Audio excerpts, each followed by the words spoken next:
নমস্কার, সোমা কুকিং ক্রিয়েশনে আপনাদের স্বাগত। আজকে আমি আরও একটা রেসিপি নিয়ে চলে এসেছি। আজকে রান্না করব সাইবি বেগুন। ভিডিওটা দেখতে থাকুন। বেগুনগুলোকে আমি এইভাবে লম্বা করে কেটে ধুয়ে নিয়েছি। বেগুনের বোটাটা রেখেছি, এইভাবে সরু করে কেটে নিয়েছি 4 ফালি করে। এই বেগুনগুলো এবার লবণ হলুদ দিয়ে ভেজে নেব। পরিমাণ মতো লবণ দেব, পরিমাণ মতো হলুদ গুঁড়ো দেবো। এই লবণ হলুদটা ভালো করে মাখিয়ে নেব বেগুনে, দিয়ে বেগুনগুলো ভেজে নেব। আমি গ্যাসের উপরে একটা প্যান বসিয়ে দিয়েছি আর সর্ষের তেল দিয়েছি প্যানে। আমি সর্ষের তেলে রান্নাটা করব। এবার আমি বেগুনগুলো ভেজে নেব।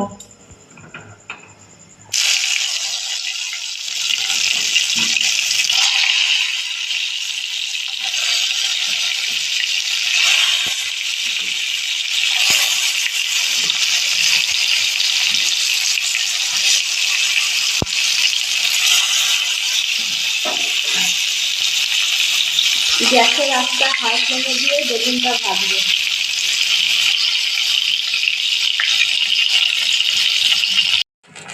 বেগুনটা আমার লাল লাল করে ভাজা হয়ে গেছে। বেগুনগুলো আমি তুলে নেব।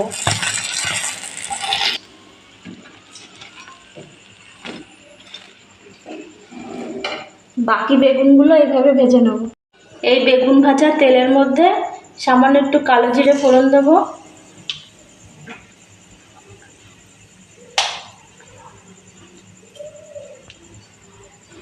জিরে আর ধনে একসাথে বাটা আছে, পরিমাণ মতো দেব।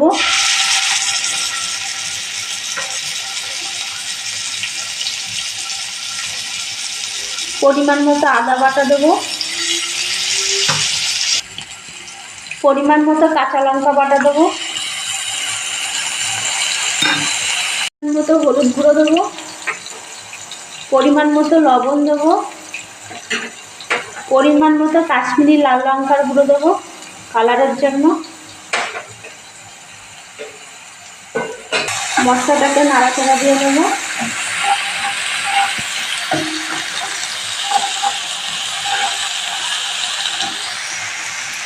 আর টমেটো, ছোট্ট একটা টমেটো পেস্ট করে রেখেছি, টমেটো পেস্টটা দিয়ে দেবো। দিয়ে মশলাটা লো ফ্লেমে দিয়ে কষিয়ে নেব।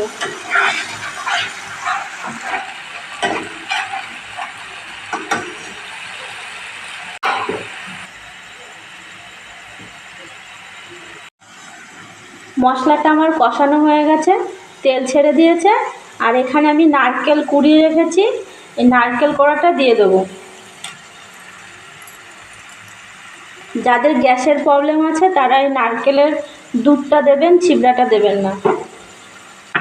আমি নারকেল কোড়াটা দেবো, দিয়ে আবার ভালো করে কষিয়ে নেব।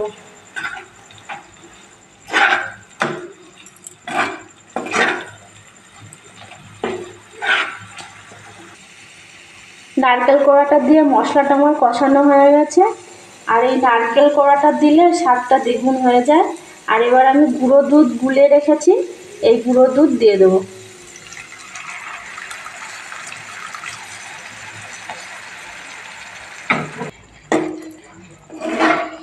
এবার গ্যাসের ফ্লেমটা জোরে দেবো, দিয়ে একটু ফুটিয়ে নেব।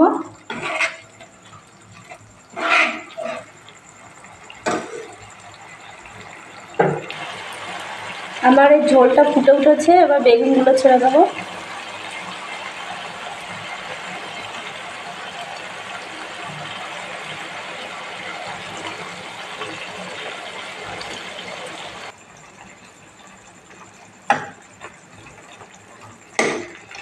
মিডিয়ামে দিয়ে এবার ফুটিয়ে নেব। একটু ঢাকা দিয়ে দেবো। ঢাকা দিয়ে দেবো। ঢাকনাটা খুলে দেখে নিচ্ছি।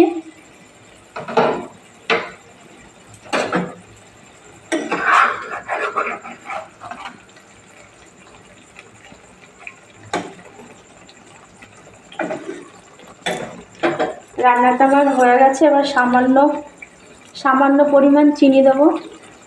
আর রান্নায় চিনি দিলে ভালো লাগবে খেতে। আর 1 চামচ ঘি দেবো, ঘি ছড়িয়ে দেবো।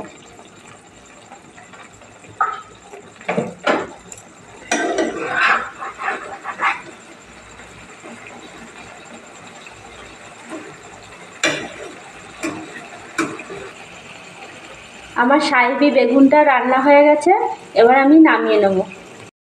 এইভাবে সাহেবি বেগুনটা রান্না করে খেয়ে দেখবেন, ভীষণ ভালো লাগবে।